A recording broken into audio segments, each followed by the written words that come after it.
The partnership between Batchewana First Nation and Blue Earth Renewables started about 5 years ago.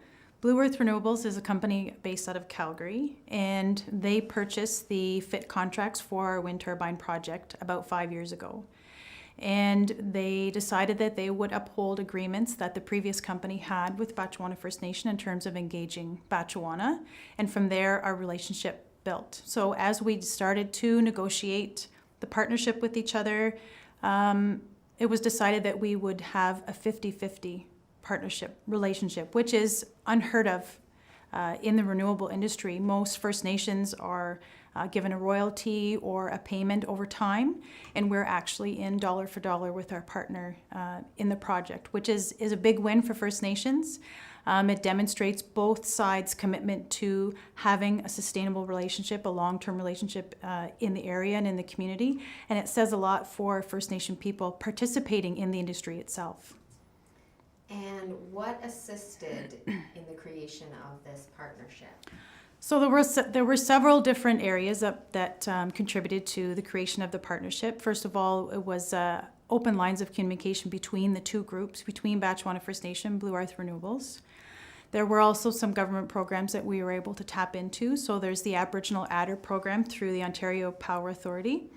That's a program where they add a certain amount of revenue to the overall project so that it enhances its viability and profitability at the end, so that both partners benefit from that.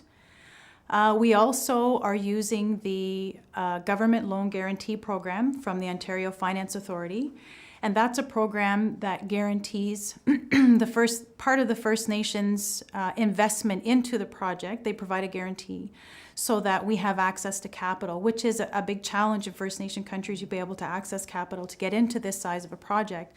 So this program has allowed us to participate at the level we have, and they provide the guarantee for us through a banking institution. Other partners would just be external resources that we pulled in, such as consultants, lawyers, other reputable partners that we have that have given us good advice and mentored us along through the way and transferred some of that capacity to us. Any advice to other businesses or organizations who would like to partner with First Nations? The number one piece of advice I could give another business or organization that wants to work with First Nations is do your homework with the community. Get to know the community. Take time to educate yourself. Communicate with that First Nation.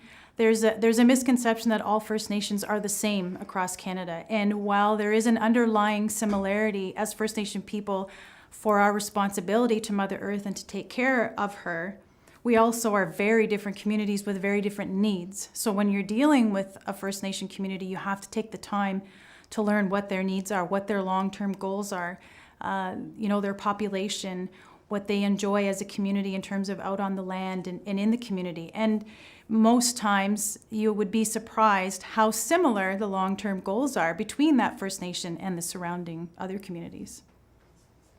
And what kind of future opportunities do you see evolving from this current partnership?